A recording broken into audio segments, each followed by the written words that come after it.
The weekend passed slowly, sluggishly. Time seemed to move at only half the speed it should. Jonas used those days to brood over the events of the previous ones. First, the girl. Why her? Why this fascination? He reflected. The mind works like a vacuum. The more empty space we leave, the faster it fills with the first thing that appears. There was some sense in his own wandering thought. Sunday night arrived. Jonas watched football on TV while casually scrolling through his phone and checking social media. That combination helped keep the anxiety of catching the train tomorrow away from his mind. How bizarre. I'm counting the hours to go to work, he thought. And it truly was something new. That night Jonas didn't dream. In truth, he barely slept. His anxiety was reaching its peak. When the clock struck 6 and the alarm rang, he woke from the half-sleep he had been trapped in and began his ritual. He shaved, took a shower, and prepared some coffee, all with excessive care. Little by little, Jonas's anxiety began to transform. It no longer consumed him the same way. It was now giving way to a kind of euphoria. It was difficult for him even to try to put that feeling into words, but it was certainly better than the one before. Arriving at the station, he began to debate with his own anxiety. Who would he run into this time? It had to be the girl. He needed it to be her. But if it were the boy, would he talk to him? Would he ask if he knew the girl as well?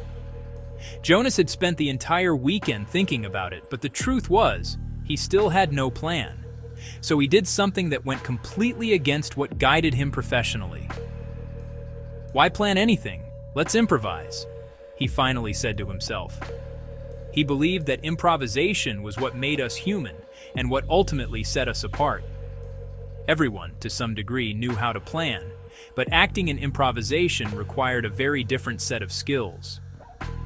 He entered the station, passed through the turnstiles, and descended into the sea of staircases that led to the platforms. Eyes alert, as always.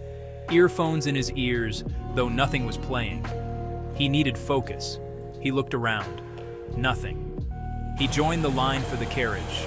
Nothing. No one. He entered the train and walked through it. Nothing. At the second stop, he tried changing carriages, but there was still no sign of that pair who, despite their resemblance, had no connection at all. At least not as far as Jonas knew. Only the same familiar faces, uniforms, and badges as always. Frustrated, he decided to sit down and simply follow the ride. 42 minutes later, he arrived at Twilight Station. He got off and went to work like any other day. The frustration of the morning didn't diminish his mood. He remembered that the encounters always happened on the return trip, when he boarded the carriage with the broken window. They'll probably wait until it has a birthday before fixing it anyway.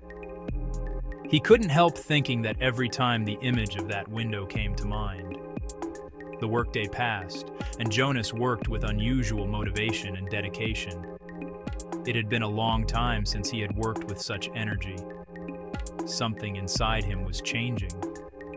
Perhaps the feeling of someone who had discovered something new in life to brighten it, the spark of a new discovery. When the time came, Jonas tried to repeat the same routine as Thursday. He lingered a little before leaving the office, chatted briefly with the building's doorman, and finally headed to the station. Twilight Station. He didn't even know if that was its real name, but everyone called it that because of its beauty at sunset. The golden tones of the setting sun struck it directly in the late afternoon. The same time, it became more crowded thanks to the many office buildings in the area that usually finished work around 5. Jonas entered the station and allowed himself to stop for a few seconds to admire its beauty. When we pass by a beautiful place every day while tired, sometimes we grow used to it and its beauty becomes ordinary.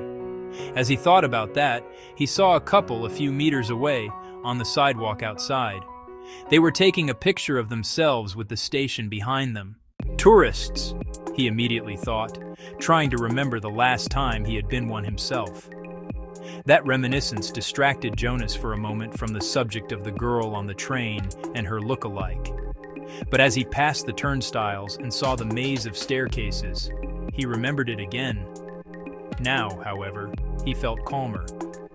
He imagined it might have been the effect of seeing the tourists earlier. This time he decided to adopt a more relaxed attitude.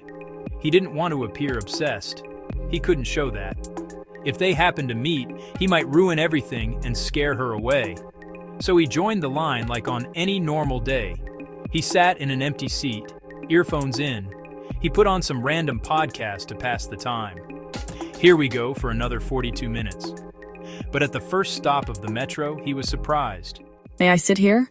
It was her.